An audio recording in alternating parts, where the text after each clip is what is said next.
د لوګر د روږدو د درملنې په 10 بستریز روغتون کې 3 پروژې د ځایي مسؤلینو په شتون کې پرانیستل شوې چې په دې پروژو کې 15 کیلو واټه د برېښنا سولري سیستم، د اوبو پیاوړی سیستم، د ګڼو نورو برخو جوړول شامل دي چې د دغه روغتیايي مرکز په پیاوړي کېدو او ستونزو حل برخه کې مهم رول لري. ورته مهال د لوګر د عامه روغتیا رئیس وايي د اسلامي امارت له بیا ځلې واک ته رسیدو وروسته د روږدو درملنې ترڅنګ د دوی لپاره په حرفي برخه کې هم ګڼ پروګرامونه په لاره اچولي دي. خوشبختانه ویلی شو چې رهبری متحده ده. بشریت احترام ته په کتو باید تاسو ته په وخت نا وخت تداوی او شته امکانات برابروي.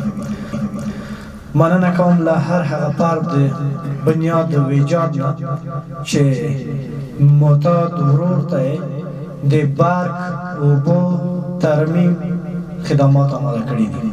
له بلې خوا بیا د روږدو 10 بستریز روغتون مسؤلین وایي یادې پروژې د روغتیا نړیوال سازمان او د ملګرو ملتونو پراختیايي پروګرام په مالي مرسته او د عامه روغتیا ریاست په همغږۍ سره د 3 میاشتو په موده کې د 2 میلیونه او 500 زره افغانۍ په ارزښت سره بشپړې شوې. مثلا کم 15 میلیونه وایجوم مصرفات او ورکړی د تداوی لپاره دوا او اکمالات د شفاخانې ده او 2.5 میلیونه چې دی هغه د برق او څه دی د کانالیزاسیون دی.